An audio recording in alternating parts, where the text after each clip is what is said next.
She's black! No.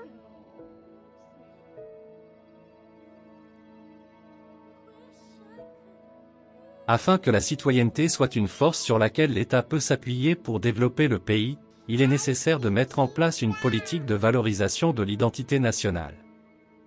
Il faut d'abord modifier le regard que le citoyen porte sur lui-même car une communauté ne prospère pas dans un environnement qui lui rappelle constamment qu'elle est impuissante. Ce qu'on a volé de plus précieux à l'Afrique ne sont pas ses matières premières, mais sa capacité à se mettre en valeur et à voir grand. Pour faire des Comores un pays avec des citoyens engagés, respectant les normes civiques, il ne suffit pas de mener une politique de l'injonction au bon comportement. Un peuple, pour qu'il change, doit au préalable se voir offrir des raisons de désirer et d'aimer sa nation.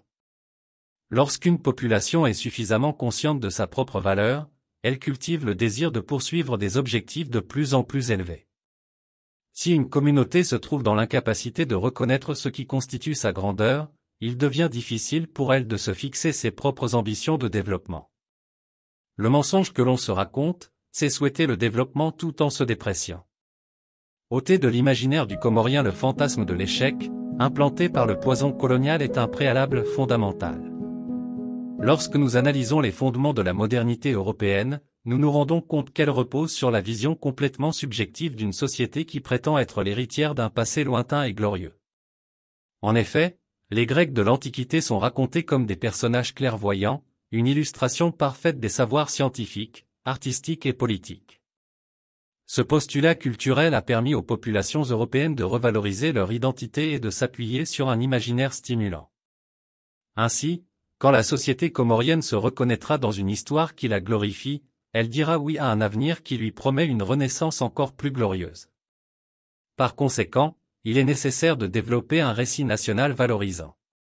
Comme le disait Marcus Garvey, soyez autant fiers de votre race aujourd'hui que l'étaient vos pères dans le passé. Nous avons une histoire magnifique, et nous allons en créer une autre dans l'avenir qui étonnera le monde.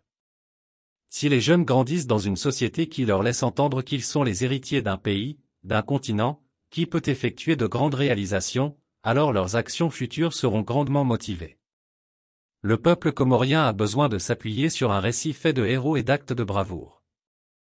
L'histoire de Massimou, Mtala et Amadi Patiyara, figure de la résistance contre le colon, doit comme d'autres récits héroïques être édifiée et sanctifiée à travers l'école et les œuvres culturelles. En effet, une identité valorisante quand elle est implantée dans la conscience collective, devient une référence commune qui inspire et suscite l'envie de progresser individuellement et en communauté. Ce vent d'attitude positive nous incitera à toujours chercher les moyens de réussir ensemble pendant qu'une attitude négative nous pousse toujours à chercher des raisons d'abandonner et de se diviser.